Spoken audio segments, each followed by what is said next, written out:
JEE Main 2024 6 All India ranks under 100. Admissions open. Kakinada and Visakhapatnam. Aditya Junior Colleges.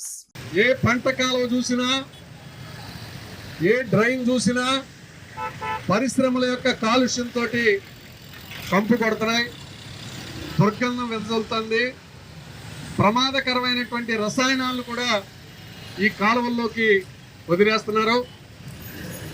మన భీమవరం నది బొడ్డు నుండి ప్రవహిస్తున్నటువంటి యనమదుర్రు డ్రైన్ని మనం చూస్తున్నాం. ఒకప్పుడు చక్కటి మంచినీళ్ళు అందించేటువంటి జీవనదిలాగా కళకళలాడేది. కొన్ని దశాబ్దాలుగా ఈ యనమదుర్రు డ్రైన్ని కాలుష్యమయం చేసేశారు. ఇటీవల కాలంలో అయితే ఈ కాలుష్యం మరింత పెరిగిపోయింది. ఈ కాలువ వెంబడి అసలు మనం ప్రయాణం చేయలేనటువంటి పరిస్థితి. తీవ్రమైనటువంటి దుర్వాసన, దుర్గంధం, రసాయనాల యొక్క వాసనలు ఇవన్నీ కూడా కనిపిస్తున్నాయి మనకి. కేవలం యనమదుర్రు డ్రైనే కాదు, ఈవేళ జిల్లాలో ఉన్నటువంటి సాగునీటికి, త్రాగునీటికి, పశువులు త్రాగునీటికి ఉపయోగపడేటువంటి కాలువలన్నీ కూడా కలుషితం అయిపోయినాయి. పరిశ్రమల నుంచి వస్తున్నటువంటి వ్యర్థాలు చట్ట ప్రకారం శుద్ధి చేయాలి, కానీ శుద్ధి చేయకుండా చట్టాలని ఉల్లంఘిస్తూ యథేచ్ఛగా పరిశ్రమల యొక్క కాలుష్యాల్ని ఈ యనమదుర్రు డ్రైను, గొంతేరు డ్రైను, కాజ డ్రైను, కొండాడ డ్రైను, వెంకయ్య వయ్యారు అన్నిటిలోకి వదిలేస్తున్నారు. ఇవే మనకి త్రాగునీటి చెరువుల్లోకి వెళ్తాయి, ఇవే మనకి సాగునీటికి కావాలి.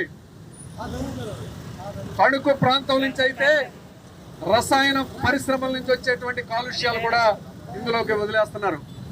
దీనివల్ల జిల్లాలో రోగాలు విపరీతంగా పెరుగుతున్నాయి. మన జిల్లా రెడ్ జోన్లో ఉంది, డేంజర్ జోన్లో ఉంది. క్యాన్సర్ వ్యాధులు పెరుగుతున్నాయి, లివర్ జబ్బులు పెరుగుతున్నాయి, గుండె వ్యాధులు పెరుగుతున్నాయి, కిడ్నీ వ్యాధులు పెరుగుతున్నాయి, చర్మ వ్యాధులు పెరుగుతున్నాయి ఈ కాలుష్యం వల్ల. ఈ కాలుష్యాన్ని తక్షణం అరికట్టాలని డిమాండ్ చేస్తున్నాం. జిల్లా అధికారులు వెంటనే ఈ సమస్య మీద దృష్టి పెట్టాలని కోరుతున్నాం. ప్రజల ఆరోగ్యాల్ని కాపాడాలని విజ్ఞప్తి చేస్తున్నాం. ఈ దుర్గంధం బారి నుండి, ఈ ప్రమాదం నుంచి ప్రజల్ని కాపాడాలి, పర్యావరణాన్ని పరిరక్షించాలని కూడా డిమాండ్ చేస్తున్నాం. జిల్లా కలెక్టర్ గారు ఒక సమావేశం జరపాలని కోరుతున్నాం.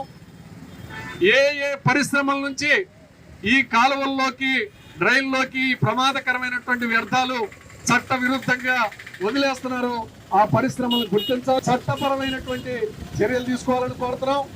ఈ కాలుష్యం బారి నుండి, ఈ దుర్గంధం బారి నుండి, ఈ రోగాల బారి నుండి ప్రజల్ని కాపాడాలని సిపిఎం పార్టీ తరఫున విజ్ఞప్తి చేస్తున్నాం. పరిశుభ్రమైనటువంటి గాలి, త్రాగునీరు అందించాల్సినటువంటి బాధ్యత ప్రభుత్వాలదే. ప్రజల ప్రాణాలు కాపాడాల్సినటువంటి బాధ్యత కూడా ప్రభుత్వాలదే. జిల్లా కలెక్టర్ గారు తక్షణం ఈ విషయమై చర్యలు తీసుకోవాలని, ప్రజల్ని కాలుష్యం బారి నుండి, ఈ దుర్గంధం బారి నుండి, రోగాల బారి నుండి రక్షించాలని కోరుతున్నాం.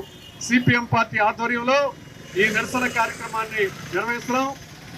ఈ సమస్య పరిష్కారం కాకపోతే భవిష్యత్తులో జిల్లా వ్యాప్తంగా ఈ కాలుష్యానికి వ్యతిరేకంగా ప్రజల ఆరోగ్యాన్ని కాపాడటం కోసం, పర్యావరణ పరిరక్షణ కోసం పెద్ద ఎత్తున ఉద్యమాలు నిర్వహిస్తామని హెచ్చరిస్తున్నాం. మరిన్ని వీడియోస్ కోసం ఛానల్ ని సబ్స్క్రైబ్ చేయండి, లేటెస్ట్ అప్డేట్స్ కోసం వాట్సాప్ ఛానల్ ని ఫాలో చేయండి అండ్ లింక్ డిస్క్రిప్షన్ లో ఉంది.